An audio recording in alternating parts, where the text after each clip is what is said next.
Students, स्वागत है आपका इको 02 अकाउंटेंसी की इस क्वेश्चन पेपर सीरीज में। और आज के इस वीडियो में हम दिसंबर 2019 का क्वेश्चन नंबर 5 सॉल्व करने वाले हैं। तो सबसे पहले देखते हैं इसका ए पार्ट, जिसके अंदर हमें डिफरेंस करना है, डिफरेंशिएट बताना है स्पेसिफिक रिजर्व और जनरल रिजर्व के बारे में। तो बहुत ही कॉमन सा क्वेश्चन है, ये कई बार पूछा गया है। सबसे पहले हम यहाँ पर जनरल रिजर्व के बारे में देखते हैं।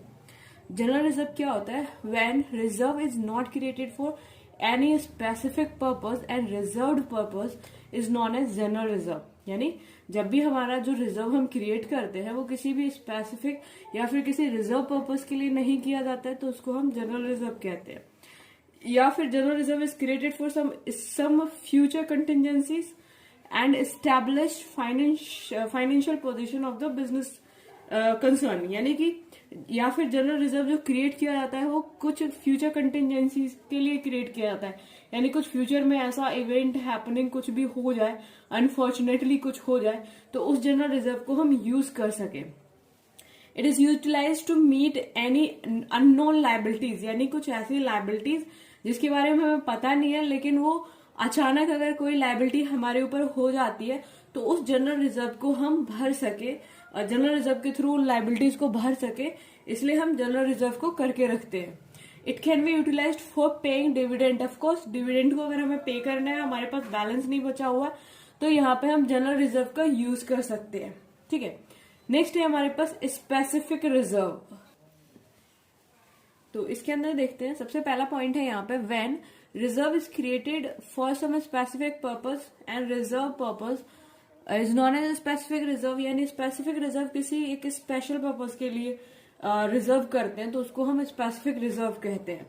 It is created for some specific purpose. Of course specific किसी स्पेशल पर्पस के लिए हमने इसको क्रिएट किया हुआ है। It can be utilised only for the purpose for which they are created. यानी ये सिर्फ उसी पर्पस के लिए यूज किया जाएगा जिस पर्पस के लिए हमने इसको रखा हुआ है बना के। Dividend can not be paid out of specific reserve. Dividend हमेशा हम यहाँ पे जनरल रिजर्व से पे करते हैं, स्पेसिफिक रिजर्व से सिर्फ स्पेशल पर्पस हम सॉल्व करते हैं, तो यहाँ पे स्पेसिफिक रिजर्व से डिविडेंड भी नहीं पे कर सकते हैं। क्लियर? इसी तरीके से फिफ्थ का बी पार्ट है यहाँ पे। तो ये फिफ्थ का बी पार्ट यहाँ पे डेप्रिसिएशन चैप्टर से, अगर आपने डेप्रिसिएशन चैप्टर पढ़ा हुआ है, थोड़ा बहुत भी आपको नॉलेज है, तो ये क्वेश्चन आपको अच्छे से समझ में आ जाएगा। और नहीं तो फिर मैं आपको समझाने की कोशिश करती हूँ कि इसके अंदर एक्चुअली पूछ क्या रहा है और किस तरीके से आप इसको सॉल्व कर पाएंगे। तो यहाँ पे एक सूरज एंड सन्स परचेज कर रहे हैं एक कार जिसकी कीमत है 10 लाख, और कार परचेज की जा रही है 1 अप्रैल 2013 को। The car was depreciated 10% under the written down value method. On 1 April 2016 they change the method of depreciation from written down value to straight line method without changing the rate of interest. ठीक है, and effective from the beginning. Show the car account from 1st April 2013 to 31st March 2017.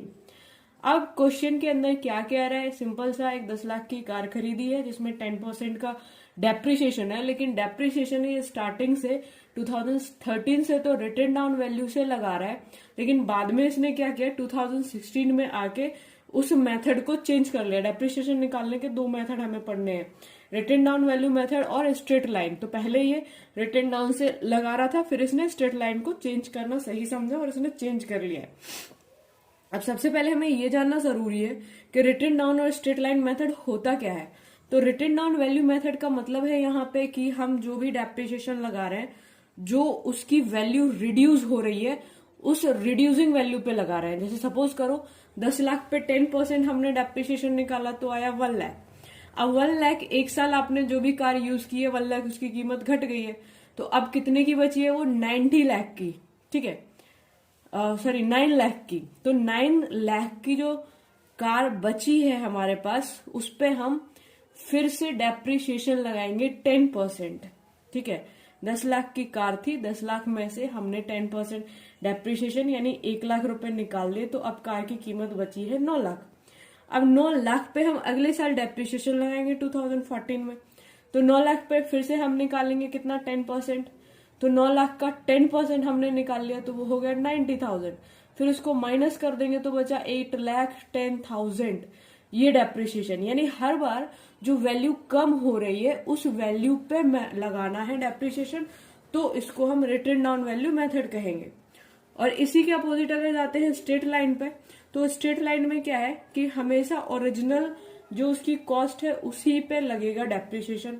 जैसे suppose करो 10 लाख इसकी cost है, तो 10 लाख का 10% निकला 1 lakh, minus कर दिया, कार की कॉस्ट हो गई 9 लाख, ठीक है। लेकिन फिर भी अगले साल यानी 2014 में फिर से 10 लाख पे ही लगेगा 10%, यानी फिर से 10 लाख पे 10%, तो अगले साल के लिए भी क्या आया यहाँ पे 1 लाख। तो फिर से 9 लाख में से 1 लाख को माइनस करेंगे तो अगले साल 2014 में जो उसकी कीमत होगी वो हो जाएगी 8 लाख। आ रही बात समझ में? चलिए इसको प्रैक्टिकली सॉल्व करते तब शायद ज्यादा समझ में आएगा। तो इस तरीके से हमारा डेप्रिसिएशन अकाउंट बनता है। यहाँ पे हमने कार अकाउंट बना रखा है, तो 2013 में जब भी हम कार खरीद रहे हैं तो उसको 2 बैंक से दिखाएंगे 10 लाख की कार खरीदी है। अब 10 लाख पे हमने कितना निकाल लिया है यहाँ पे 10%, तो ये आ गया 1 लाख, और 10 लाख में से 1 लाख को माइनस कर दिया तो ये आ गया 9 लाख। इन दोनों का टोटल कर दिया है तो 10 लाख यहाँ पे, और इसका टोटल भी 10 लाख। ये फर्स्ट ईयर हमारा खत्म, क्योंकि 1 अप्रैल से लेके 31 मार्च तक ये लगाने के लिए बोल रहे हैं, तो पूरा फुल ईयर का डेप्रिसिएशन यहाँ पे चार्ज हो रहा है। अब इसी तरीके से 31 मार्च को ये जो आपका ईयर है वो एंड हो गया, और यहाँ पे 2014 में हम आ गए, और फिर यहाँ पे 1 अप्रैल की बात हो रही है, ठीक है।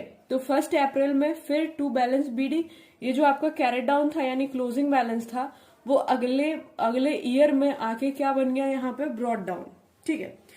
अब 9 लाख पे फिर से हमने 10% निकाला, तो ये डेप्रिसिएशन यहाँ पे आया 90,000। अब 9 लाख में से 90,000 को माइनस कर दिया तो ये आ गया 8,01,000। इन दोनों को टोटल कर दिया तो ये 9 लाख, ये 9 लाख। अब यहाँ पे नेक्स्ट ईयर आ गया 2015 का जो सीडी है वो यहाँ आके बीडी बन गया, सॉरी यहाँ पे बीडी आएगा, ये बैलेंस, ठीक है, बैलेंस बीडी आएगा। तो इस पे हमने बैलेंस बीडी आ गया, फिर इस पे हमने फिर से डेप्रिसिएशन लगाया है 10%, तो ये हो गया यहाँ पे 81,000, और इसको इसमें से माइनस कर लिया तो ये 7,29,000, और इसका टोटल कर दिया तो 8,10,000, और ये भी 8,10,000। यहाँ तक तो कोई प्रॉब्लम ही नहीं है। अब वो क्या कह रहा है कि 2015 में तक तो हमने उसको यूज किया है, लेकिन 2016 में उसको क्या किया है, चेंज कर दिया है मेथड। तो चेंज करने का मतलब क्या है, यहाँ तक उसने रिड्यूसिंग वाला यूज किया है यानी रिटन डाउन वैल्यू मेथड, और बाद में वो स्ट्रेट लाइन मेथड पे आ गया है, तो 2016 में उसने किया है। तो देखो कैसे करेंगे। 2016 में जो बैलेंस था हमारे पास सीडी वाला 2015 का, वो 16 में आ गया 7,29,000। अब नेक्स्ट हमें डेप्रिसिएशन लगाना है, लेकिन अब जो डेप्रिसिएशन लग रहा है 2016 में वो यहाँ पे रिटन डाउन वैल्यू मेथड से ना लग के स्ट्रेट लाइन से लग रहा है। तो स्ट्रेट लाइन में जो भी डेप्रिसिएशन लगता है वो ओरिजिनल कॉस्ट पे लगता है। तो ओरिजिनल कॉस्ट हमारे पास थी 10 लाख की कार, तो 10 लाख का हमने डेप्रिसिएशन निकाला, तो डेप्रिसिएशन निकला यहाँ पे 10,000, ठीक है। सेकेंड थिंग कि जो उसने 2013, 14 और 15 में यूज किया है, तो स्ट्रेट लाइन से उसकी वैल्यू क्या होती उस कार की, 3 साल अगर उसने स्ट्रेट लाइन से लगाया होता डेप्रिसिएशन तो उसकी वैल्यू क्या होती, और अभी जिससे उसने लगाया है उसकी वैल्यू क्या होगी। उन दोनों का जो डिफरेंस आ रहा है वो यहाँ पे आ रहा है 29,000। अब ये निकाला कैसे है, जैसे फर्स्ट ईयर 2013 में हमने निकाला था 10 लाख का 10%, ठीक है। तो ये कितना निकला था यहाँ पे 1 लाख, ठीक है। तो इसकी कीमत कितनी हो गई थी 90,000, यानी यहाँ पे 2013 में इसकी कीमत हो गई थी 9 लाख हो गई थी, ठीक है। 1 लाख माइनस कर दिया था। अब इसी तरीके से अगर हमने 2014 में इसको यूज किया है तो ये हो गया 10 लाख पे फिर से 10%, हाँ ठीक है। तो फिर से 1 लाख, तो इसकी कीमत अब कितनी हो गई यहाँ पे 8 लाख, ठीक है।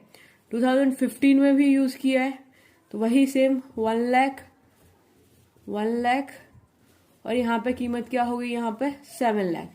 यानी यहाँ पे जो आ रहा है 2015 तक का 7 लाख आ रहा है, तो यहाँ पर जो बैलेंस बीडी आएगा वो क्या आएगा, 7 लाख आएगा। और ये इसमें क्या आ रहा है रिटन डाउन वैल्यू में, 7,29,000। तो इन दोनों के जो बीच का डिफरेंस है वो यहाँ पे आ गया 29,000, वो एज अ लॉस काउंट हो रहा है, इसीलिए हमने यहाँ पे क्रेडिट साइड में दिखाया है। अगर ये कम होता और ये ज्यादा होता तो हम इसको डेबिट साइड में दिखा देते। एनीवे, तो यहाँ पे क्या हो गया, ये 29,000 आ गया, ठीक है। अब सीडी बचेगा, यानी क्योंकि अब स्ट्रेट लाइन से हो रहा है तो फिर से हम यहाँ पे 10% लगा देंगे 2016 में भी, तो 7 लाख में से 1 लाख फिर से माइनस हो जाएगा, तो ये हो जाएगा यहाँ पे 6 लाख, ठीक है। और इन दोनों साइड का टोटल कर दिया, और अब यहाँ से जो चलेगा बैलेंस बीडी वो 6 लाख चलेगा, और अगली बार अगर हम डेप्रिसिएशन लगाएंगे तो फिर से 1 लाख होगा, और 6 लाख में से 1 लाख को माइनस कर देंगे तो फिर 5 लाख यहाँ पे सीडी बन जाएगा, ठीक है। इस तरीके से हम इस डेप्रिसिएशन अकाउंट को यूज करेंगे। Okay, thank you.